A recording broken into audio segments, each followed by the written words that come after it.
네, 윤 대통령 해외 순방을 둘러싼 정치권의 날선 공방은 계속되고 있습니다. 민주당은 정부가 엇박자를 내고 있다며 조문 외교 논란을 부각했고, 국민의힘은 야당이 외교 참사라는 나쁜 프레임을 씌우고 있다면서 적극 엄호에 나섰습니다. 김경수 기자입니다. 윤석열 대통령의 첫 유엔 총회 연설에 대한 여야의 평가는 극명하게 엇갈렸습니다.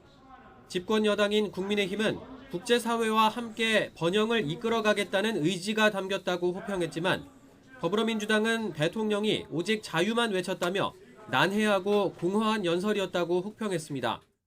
이제는 대한민국이 국제사회의 자유와 연대를 위해 적극적인 역할을 하는 글로벌 중추국가로의 도약을 알리는 선언이었습니다.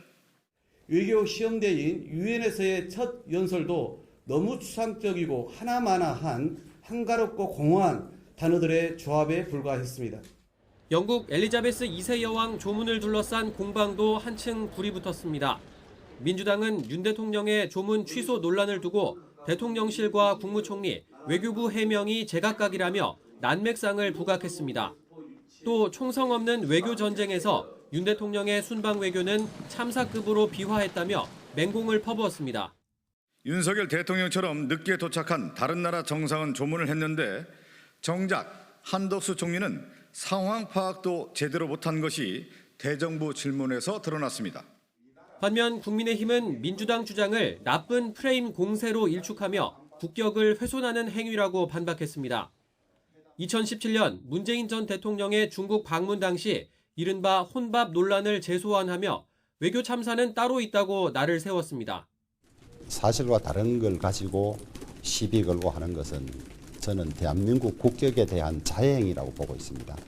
야당이 대통령실 이전 비용 문제와 조문 외교 등 대내외 현안을 총망라한 쌍끌이 공격을 강화하자 여당은 국정감사 등 전국 주도권 사수를 위해 논란 차단에 주력하는 모양새입니다. 이번 주말 윤 대통령이 귀국할 때까지 순방 외교 과정뿐만 아니라 성과를 두고도 여야의 치열한 논쟁이 이어질 것으로 보입니다. YTN 김경수입니다.